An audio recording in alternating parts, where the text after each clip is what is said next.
klaseng breed ng mga kambing, ito yung perfect for milking, yung Saanen breed. Parang trained na trained sila ha. Pagdating dito, alam na nila kung saan sila pupwesto. Ganito po, press po dito sa taas, lock, then Parang madali lang ah.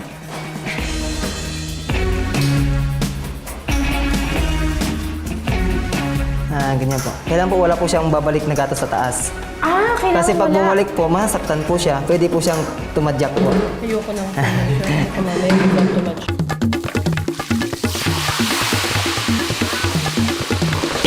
Diyos ko, Lord!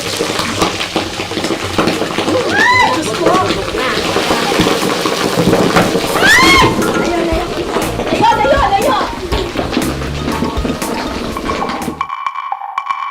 Sabi nga nila, there's a delicious reason to travel north.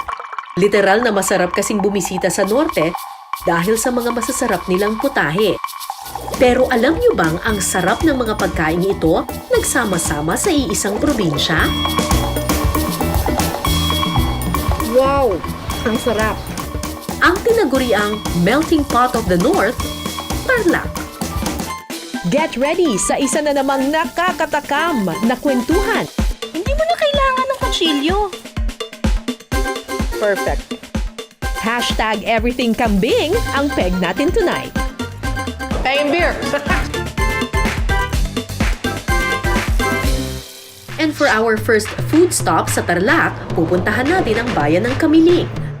Ang Tarlac ay kilalang melting pot of the North kasi may impluensya ito ng iba't ibang mga language family. So, merong mga nag-Ilocano sa Tarlac, merong nagkakapampangan, meron ding mga Pangasinense. At dahil nga merong Ilocano, syempre pati yung mga kultura at pagkain ng mga Ilocano ay na-imbibe din ng mga Tarlakenyo. Ano ba ang pinakasikat na pagkain ng mga Ilocano? Di ba bagnet? Kumusta po? Ang iluluto po natin ay bagnet. Pero iba ata ang tawag ninyo dito. Chicharon lang. Chicharon. Chicharon kamiling. Pero mukhang bagnet din siya, Oo, ano? bagnet din po. Ano ang pagkakaiba niya dun sa bagnet? Parehas din, kaya lang, may asin sa amin. Yung mga iba, wala. Kami meron. Oo, kasi nung nagpunta ako nun sa Ilocos, yung original na bagnet na i-demonstrate nila sa akin ay walang anything, walang asin, walang paminta, talagang pinrito na lang. Asin lang nilaga. naman po. Kayo, may asin. Asin So, lang. para siyang chicharon. Para talagang chicharon. Pagkukuloan muna ang karning baboy sa tubig na nilagyan ng asin sa loob ng 1 oras hanggang sa lumambot. Yempo o pork belly ang karaniwang ginagamit sa pagluluto ng chicharon kamiling. Malambot na. Oo. Tapos ngayon, ipiprito na Ipiprito na natin. po. Oo. Pero medyo lalayo po ako dito kasi mukhang deadly weapon po ata. Pwede na po maglalay. Oo, sige po. At dito talagang niluluto talaga nila sa kahoy.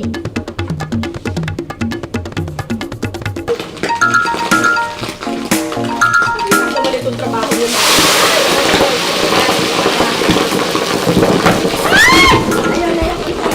Layo!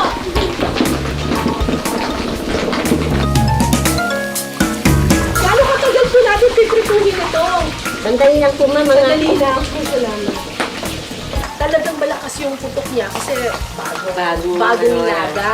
Bagong laga. Yung iba kasi mga gumagawa ng mga bagnet o kaya ibang gumagawa ng chicharon, pagkatapos nilang ilaga, pinapatuyo pa muna nila para talagang matanggal yung moisture. Pero ito, pagkalaga, buhos ka agad dun sa kumukulong mantika. Tapos, meron pa siyang asin, kaya nakakadagdag yun sa putok-putok. Ang Kamiling ang pinakamalapit na bayan sa Ilocos.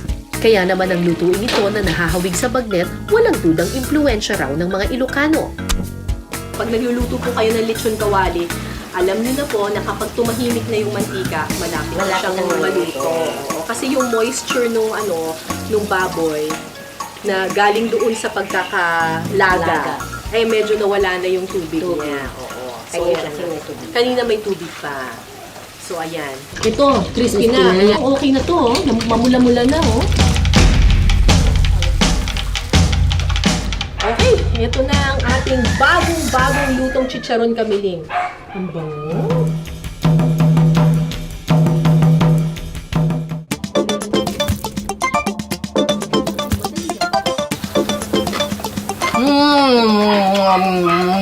Yun ang perfect na crunchy.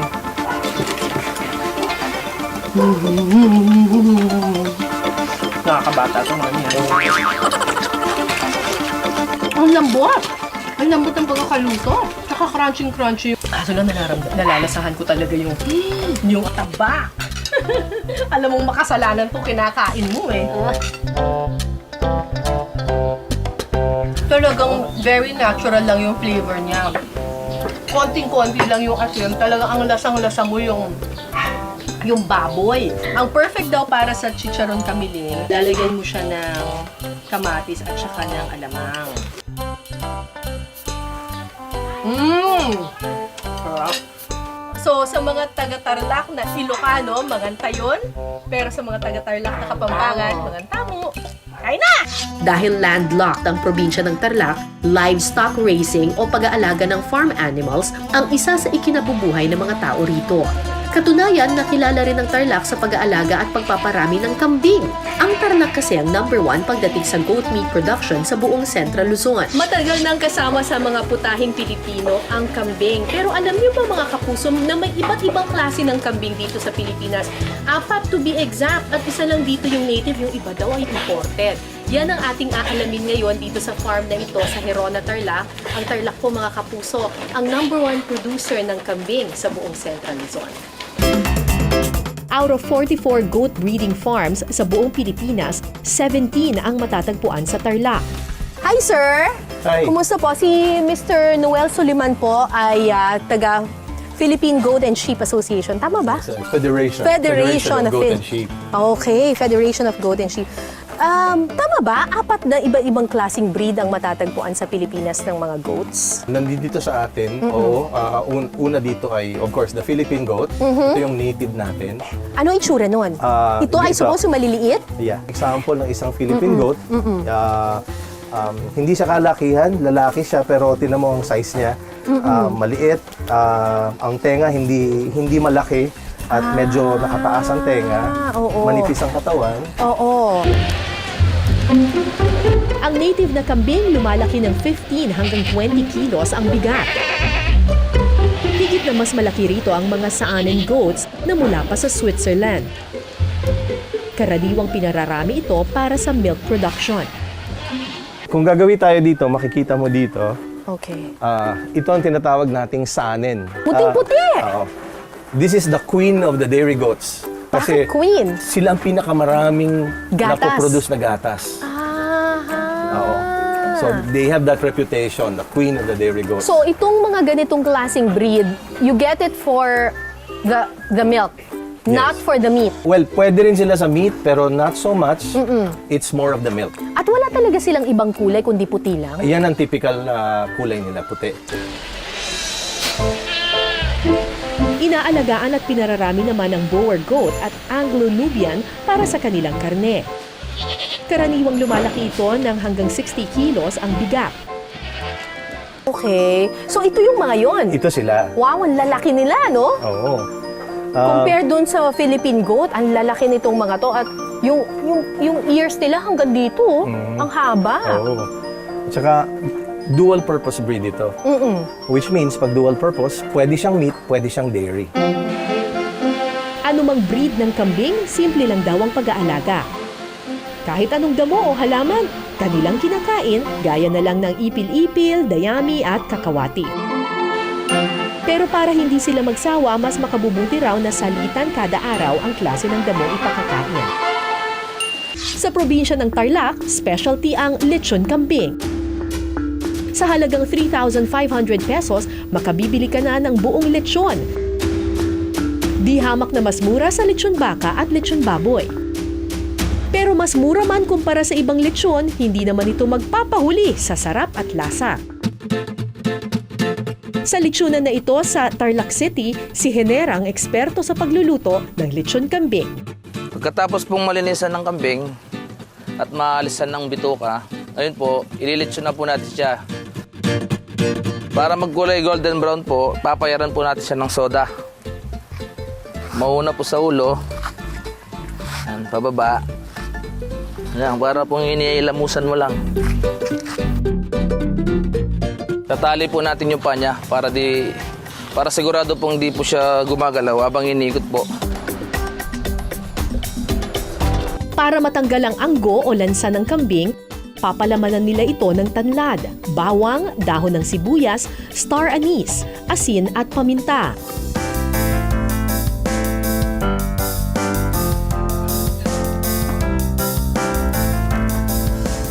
Mano-manong iniikot ang kambing sa ibabaw ng baga para pantay ang pagkakaluto. After 3 hours, pwede nang tikman ang lechon kambing. Mga kapuso, wow! Lechong kambing. Dito kasi sa Pilipinas, hindi lang baboy at saka baka ang pwedeng lechonin. Eto, pwede rin ang lechong kambing. Parang lechon baka din po. Lechong baka rin. Oo, tsaka tupa po, ganyan din. Ayun. Wow, look at that. Wow, ito. Ang init pa, kuya. Ito, madam. Wow. Oh, mukhang ang lambot-lambot nga niya. Oh, pag tinignan mo parang... So, ito, dinidip dito? Oo po, dinidip. Pero actually, ang lambot-lambot niya. Oo, malambot po. Wow! Malambot pa sa lechong baboy. Oo po. Tsaka wala siyang aftertaste. Yung iba kasing kambing parang may Anggo lasa may anggo Pero ito wala. Bakit kaya? Yung pong nilagay namin kung madam, ingredients po na pampatanggal ng anggo. Harap! Wow, look at that. Tapos wala masyado siyang taba, very lean, it's low in cholesterol, so harap. Ang sarap niya. Mas healthy sa lechong baboy. Perfect. Kailangan lang talaga tama yung pagkakaluto at tama yung kambing na niluluto. Oh my gosh, look at that, oh. Oh. Hindi mo na kailangan ng Hindi mo na kailangan ng kutsilyo. Nahuhulog na lang siya talaga ng naturally. Oh my gosh. Look at that. Look at that. Tapos halos walang taba. Sarap. Ang kasamahan ni Hiner na si Chinby, papaita naman ang ibinabanderang kambing dish.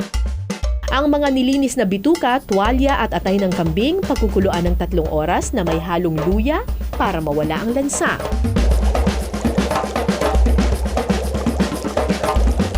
Pag malambot na ang mga laman loob, hahanguin ito at hihiwain ng maliliit. Igigisa sa mantikilya ang sibuyas at bawang. Tapos po, ilagay na po natin yung laman loob ng kambing. Halo-haluin lang po natin sila hanggang sa magsama-sama na po yung sibuyas, bawang at saka po yung laman loob ng kambing. Lalagyan ng asin, paminta, luya at tubig. Pwede na po natin ilagay yung balat ng kalamansi. Ang balat po ng kalamansi, siya na po yung magbibigay ng pait dun sa papaitan po natin. Imbis po na dumi or apdo po ng kambing, balat na lang po ng kalamansi. Ang magiging diferensya naman po kasi nun, kapag po balat ng kalamansi, mas maputi yung sabaw kesa po dun sa apdo. Pag apdo po kasi medyo nagda-dark yung kulay niya. Dadagdagan din ito ng katas ng kalamansi at siling haba. At para mas lumabas ang pait sa balat ng kalamansi, pipigain ito habang kumukulo. Saka ilalagay ang siling labuyo. After 5 minutes, ready to serve na ang papaitang kambing.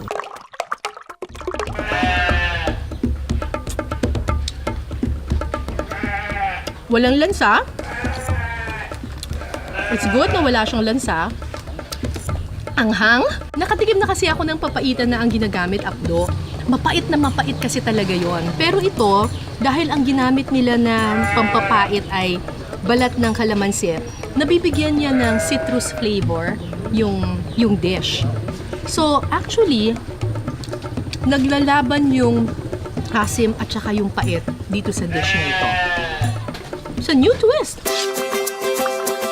Alam niyo ba na ang gatas ng kambing ang gatas na sinasabing nearest to mother's milk? Halos magkapareho raw ng components ng gatas ng ina ang gatas ng kambing. Hypoallergenic din ang goat's milk o mas mababa ang posibilidad na mag-trigger ng allergies. Wow! Ang galing ng mga kambing, alam na nila. yung ganitong klaseng breed ng mga kambing, ito yung perfect for milking, yung Saanen breed.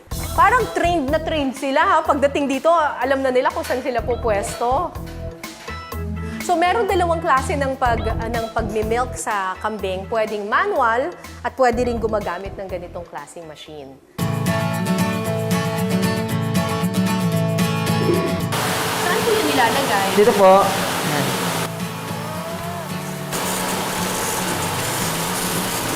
Hindi mo na masakit? Hindi naman po. Ganun lang pala kasimple. Yan na po. Ayun o, parang wala na siyang laman. So ang isang kambing, gaano karami ang nakukuha natin May per 1 day? liter, 1.5, 2 liters po. Okay. So, bukod sa paggamit ng machine, pwede rin ba yung mano-mano? Pwede rin po manual, ma'am. Paano po yun ginagawa? Ganito po. Press po dito sa taas, lock. Then, Parang madali lang ah.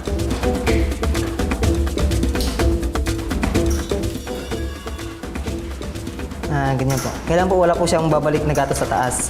Kailangan Kasi pag wala. bumalik po, masasaktan po siya. Pwede po siyang tumadyak po. Ayoko nang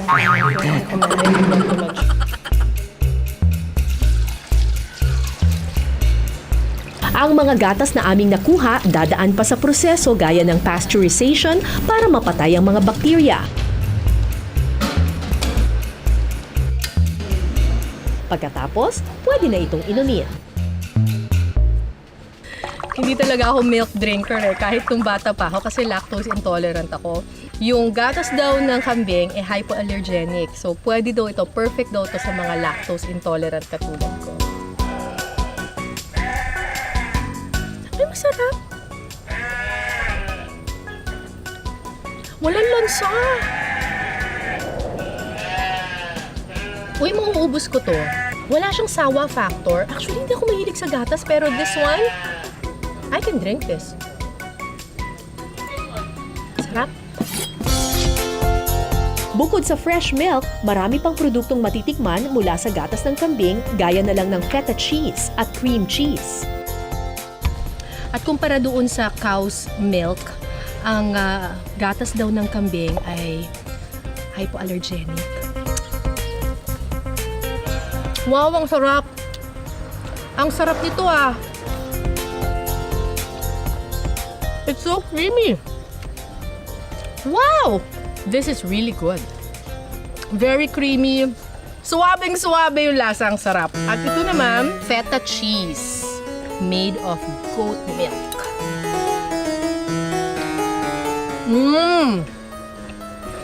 Ang social ng lasa. Ang sarap. Lasang-lasa mo yung olive oil. Lasang-lasa mo yung cheese. Wow! Ang galing ha! Parehong masarap. Feta cheese or this cream cheese na gawa sa goat milk. I love it. Sarap. Sarap nito. Mapaparami ako ng pandesal dito ah. Ang labot! Pagkatapos kong tikman ng iba't ibang tarlac dish, ako naman ang magluluto para sa inyo. Gamit ang mga lokal nilang sangkap, So, nagpainit na ako ng mantika.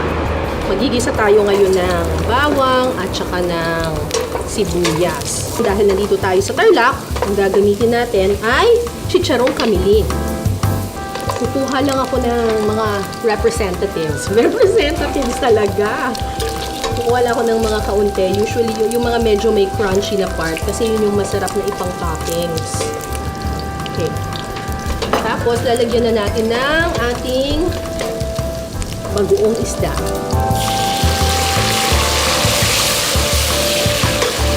At kamatis. Now, depende kung nasaang parte ka ng Pilipinas gumagawa ng takbet. Kapag ikaw ay Kapampangan, katulad ko, usually ang ginagamit namin, bagoong alamang. Pero yung mga Ilocano naman, karaniwan, bagoong isda ang ginagamit nila sa kanilang takbet. Yan.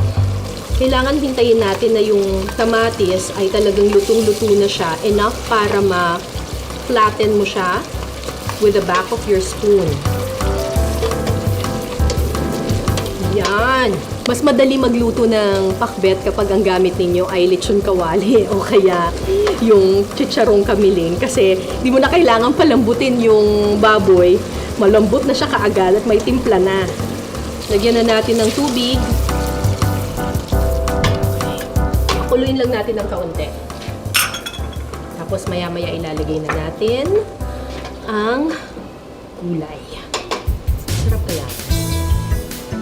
Basta kapag nagluluto kayo, laging uunahin ninyo yung pinakamatigas at pinakamahirap maluto.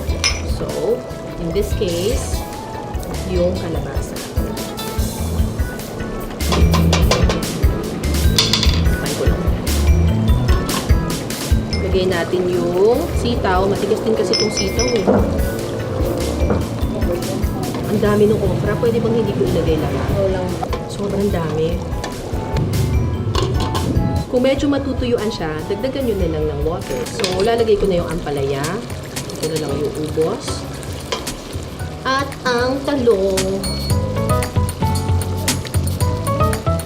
Lagyan natin ng paminta. Ayoko nang lagyan ng asin kasi sakto na siya. Hilig ako sa paminta. It looks perfect! Pero, violet pa yung balat ng ating talong, so hindi pa siya luto. Tapan natin. Konti na lang. Siguro mga 1 minute, 2 minutes. Nagre-reklamo na yung kaldero. Sabi niya, gusto ko na lumabas. Sabi ng mga vegetables, ang sarap po.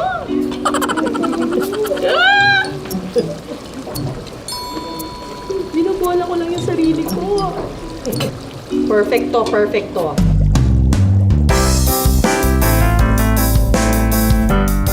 Uy! Ayan! Parang feeling ko okay na to. I think this is good. It looks good. Eto pa, hindi pa tayo tapos. Yan, para mas masarap. Lagyan natin ng chopped chicharong kamiling on top. Alright! It looks good, no? Mukhang masarap. Sana masarap talaga.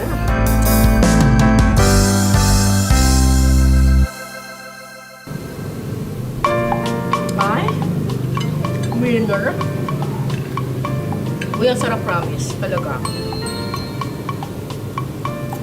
Kulang ang kanin. Harap? Pwede na ako mag-asawa.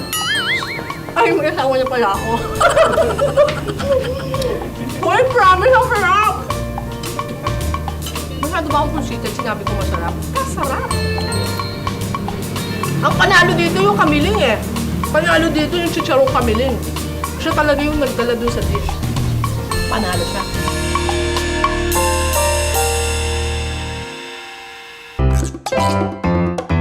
Sunod naman nating titikman ang mga katakam-takam nilang lutuin na ang bidang sangkap, tiktilaok, manok.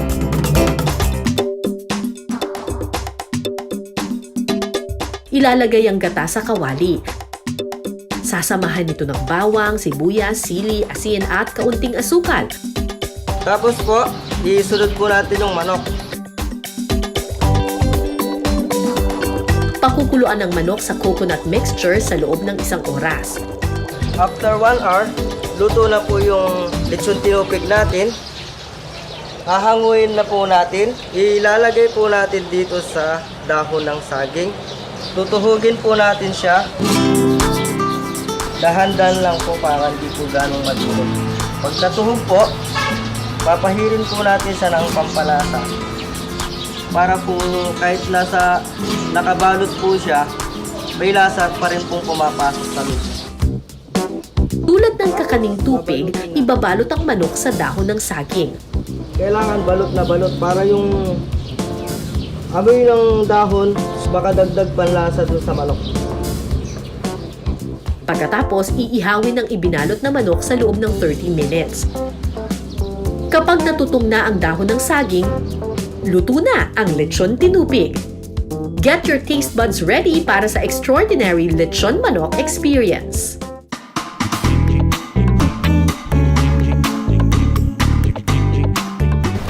Wow, kakaiba to ah. Mukha nga talaga siyang tupig, pero manok ang nainihaw na manok or lechon manok. Pero, hindi ko alam kung ang magic ba ay nandoon sa pinakuluan siya sa gata or ang magic nandoon sa binalot siya sa dahon ng saging kaya yung moisture was locked inside. Pero,